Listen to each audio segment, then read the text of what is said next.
Bonjour tout le monde, j'espère que vous allez bien. Ici Sébastien d'AudioStop Disquaire.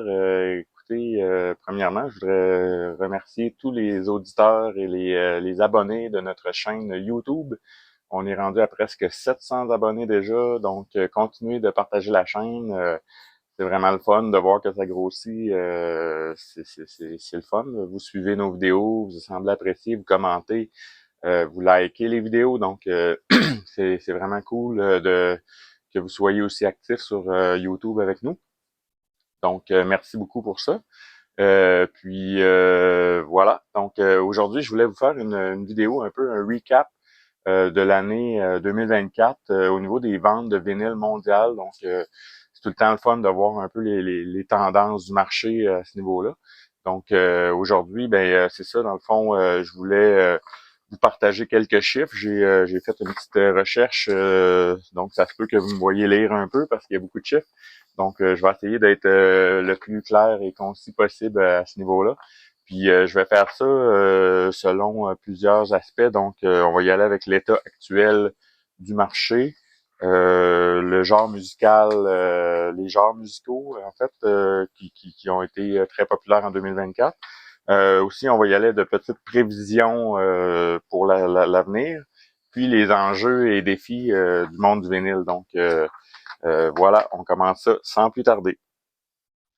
Donc, on va commencer maintenant avec l'état actuel des lieux. Donc, on a vu et remarqué qu'en 2024, l'état du marché se portait quand même assez bien. Il y a toujours une augmentation, peut-être un peu moins intense ce qu'on a connu en 2020-2021, mais la tendance est toujours à la hausse. Donc, si on y va de manière un peu plus précise, si on observe la croissance mondiale, le marché des vinyles a continué de croître avec une taille estimée à 0,36 milliards de dollars en 2024 et on projette que d'ici 2032, ça va atteindre les 1,2 milliards de dollars.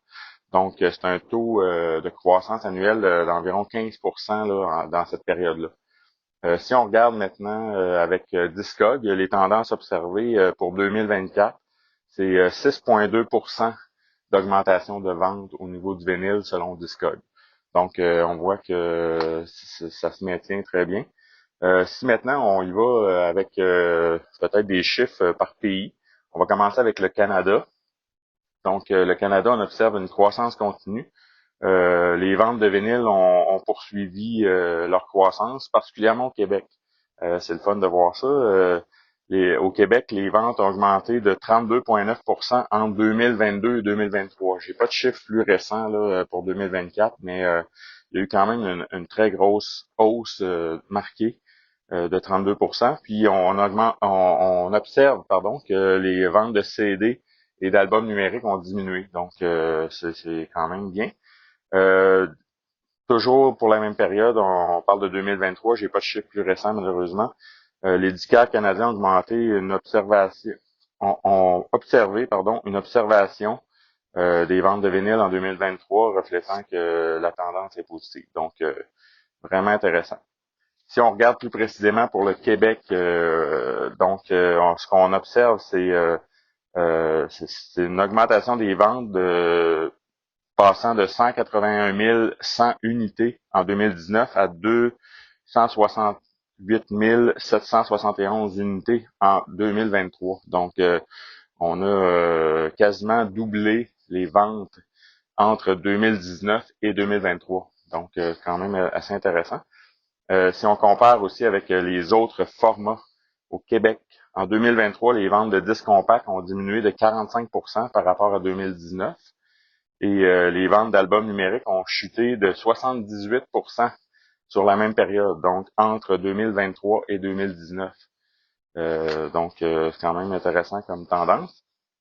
Si on va chez nos voisins américains, aux États-Unis, de ce qu'on observe, c'est que les ventes, 9,8 millions de vinyles ont été vendus aux États-Unis en 2024, comparativement à 9,4 millions de CD. Donc, ça indique que les deux formats sont presque à parité maintenant. Donc, il se vend autant de vinyles, même un peu plus, que les CD aux États-Unis. Puis il y a aussi une augmentation de 6,2% des ventes qui ont été observées entre 2023 et 2024. Donc, quand même, une bonne amélioration aussi au niveau du vinyle aux États-Unis. Si on regarde la France maintenant, la France, on dit que les ventes de vinyle ont dépassé celles de CD en termes de chiffre d'affaires pour la première fois depuis les années 80. Le vinyle a connu une progression de 5,5% par rapport à 2022, tandis que le CD a chuté de 7,1% sur la même période. Donc, les vinyles sont en progression chez nos amis français qu'on salue d'ailleurs. Ils sont très nombreux sur la chaîne à nous écouter. Si on regarde maintenant au Royaume-Uni, en Angleterre, les ventes continuent. Les ventes de vinyles ont augmenté pour la 16e année consécutive avec une hausse de 11,7% en 2023. Donc, ça atteint les 5,9 millions d'unités vendues en Grande-Bretagne. Donc, c'est vraiment intéressant à voir que là-bas, la hausse est assez importante. On parlait de 6,9 au Québec, puis là-bas, c'est 11,7. Donc, vraiment, belle amélioration. Donc, ce qu'on peut en retenir au niveau de l'état des lieux, c'est que le vinyle continue de séduire les amateurs de musique, puis il y a une montée accrue quand même. Et ça, avec vraiment une variation dans les styles musicaux. On va en parler un petit peu plus tard. C'est ça. On remarque quand même une décélération au niveau des ventes un petit peu par rapport à 2020. Mais ça, je pense que c'est vraiment normal parce que 2020 a été une année exceptionnelle que peu de vendeurs et d'amateurs de musique ont connu dans leur vie. Donc, ça a été une période très, très exceptionnelle. Donc, on peut pas se fier vraiment à 2020. Donc, voilà. C'est ce qui fait le tour pour l'état des lieux pour le moment. Au niveau des styles musicaux qu'on observe en 2024, écoutez, ça reste quand même assez éclectique. On n'a pas encore tous les chiffres là, de 2024 par rapport à ça. Mais ce qu'on remarque, c'est que le rock reste le style le plus vendu au niveau du vinyle, mais on remarque aussi une très, très grosse montée du pop, du hip-hop et des bandes originales de films. Donc, des styles qui sont très, très populaires. Il y a aussi, c'est normal un peu avec l'avenue des grosses stars pop là, comme Taylor Swift et tout ça. Donc, ça contribue à ce que il y ait une montée assez importante de la musique pop. Donc, ça contribue à une croissance de ce marché. Maintenant, au niveau des prévisions, peut-être un peu plus long terme, comme vous savez, on peut pas prédire l'avenir, mais il y a quand même des tendances qu'on observe. Mondialement, ce qu'on dit, c'est que le marché mondial du vinyle devrait croître d'environ 9 à 15% entre 2024 et 2032. Donc, c'est une prévision encore à la hausse. La taille du marché des disques vinyles a dépassé les 2,6 milliards de dollars en 2023 et devrait atteindre les 4,73 millions de dollars d'ici la fin 2032. Donc, c'est une hausse quasiment doublée. On prévoit que ça va continuer de grandir. La taille du marché, on vient d'en parler un peu. Puis ce qu'on dit aussi, c'est que cette croissance est surtout portée par la jeune génération qui ont vraiment un intérêt là, pour des produits nostalgiques. Là, donc les formats physiques, les jeunes sont vraiment friands de ça parce qu'ils n'ont pas connu ça, eux, par le passé. Donc c'est vraiment intéressant de voir ça. C'est une tendance mondiale. Donc, même ici, on l'observe en magasin. On a beaucoup, beaucoup de jeunes qui viennent nous voir, qui commencent leur collection. Donc, c'est vraiment intéressant à voir. Une projection plus locale au niveau du Canada. Donc, le marché canadien devrait suivre la tendance mondiale pour la croissance du vinyle. Les grandes villes comme Montréal, Toronto et Vancouver vont jouer un rôle clé, encore une fois, grâce à l'expansion de la culture musicale dans ces lieux-là et la présence de nombreux disquaires indépendants. Donc, faut pas oublier la Gaspésie avec Audio Stop Disquaire. Donc, c'est ça, ça reste que les grandes villes ont beaucoup de disquaires, donc c'est très facile pour eux de vraiment comme euh, populariser cette culture-là du disque vinyle. Donc aussi, on dit que les événements comme les foires au vinyle de plus en plus grandissante. On en voit apparaître un peu partout, là, juste au Québec, là, je pense qu'il y en a deux à différents endroits. Au Nouveau-Brunswick, il y en a une depuis longtemps. Donc, on voit que ça se maintient à ce niveau-là, puis il y en a des nouvelles foires au vinyle qui apparaissent. Et aussi, le Record Store Day vont continuer de stimuler les ventes année après année. Donc, c'est ce qu'on prévoit pour le marché du vinyle, principalement pour les prochaines années. Maintenant, même si on prévoit un bel avenir pour le vinyle, il y a toujours des enjeux et des défis. Donc, premier enjeu, c'est la hausse des prix. Malheureusement, on ne peut pas y échapper. Le vinyle neuf, surtout, les prix ont augmenté et ça risque d'augmenter encore une fois. Pourquoi? Parce que la demande est grandissante et la capacité de production est quand même un peu limitée. Donc, il risque d'avoir des raretés dans le marché et c'est ce qui fait augmenter les prix. Par contre, ça risque de peut-être d'avantager le marché de l'usager. Les gens vont peut-être se tourner un peu plus vers l'usager que le neuf. Espérons que ça reste et que ça va demeurer un peu accessible, mais on n'échappe pas à la hausse des prix, un peu comme dans tous les secteurs aujourd'hui. Donc aussi, deuxième enjeu, c'est la capacité de production. C'est un peu lié au premier. Dans le fond, vu que la demande est très, très élevée, ça continue de mettre de la pression sur les usines de pressage.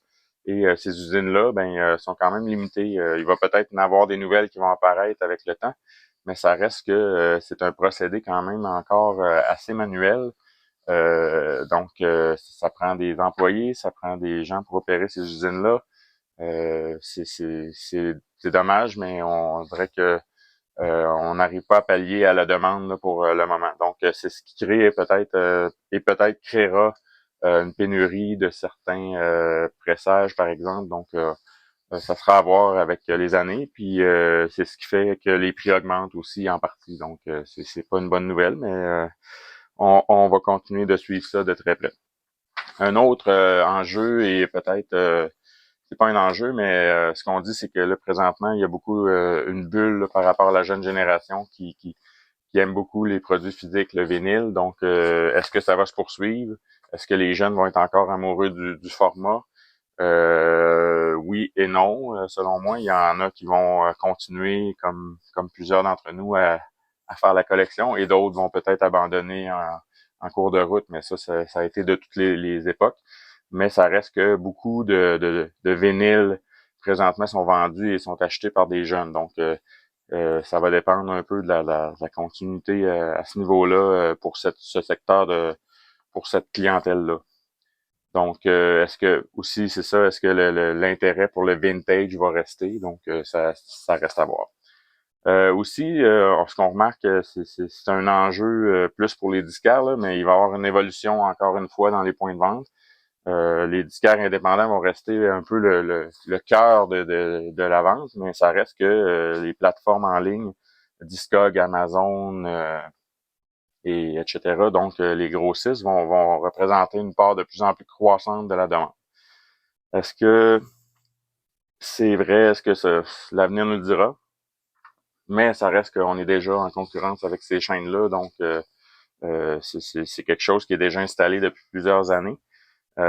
Puis même, ce qui est dommage par contre de voir, c'est que de plus en plus de grandes chaînes, même des supermarchés, offrent maintenant des vinyles. Donc, on a des Target, Toys R Us a un peu racheté HMV pour mettre des vinyles dans leur magasin. Les prix sont affreux, mais c'est la réalité. Là. Il y a des gens qui vont aller acheter leur vinyle là au lieu d'aller voir leur disquaire. Donc, c'est pas très conseillé, mais bon, on peut pas y échapper.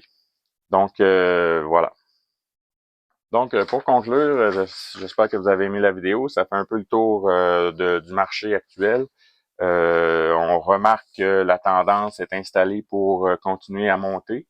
Est-ce que ça va monter de façon continue? On verra avec l'avenir. Mais ce qui va un peu déranger l'équilibre, c'est vraiment la quantité de production qu'on peut faire avec les maisons de pressage et les prix à la hausse. Donc, il faut surveiller ça, mais c'est ce qui va peut-être nuire au marché. Donc, espérons que les prix vont se stabiliser et que de plus en plus de gens vont pouvoir profiter et continuer à grandir leur collection de vinyles.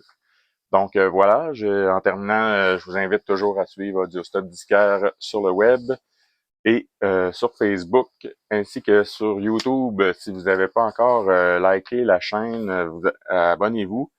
Vous pouvez mettre des pouces pour les vidéos, ça m'aide beaucoup.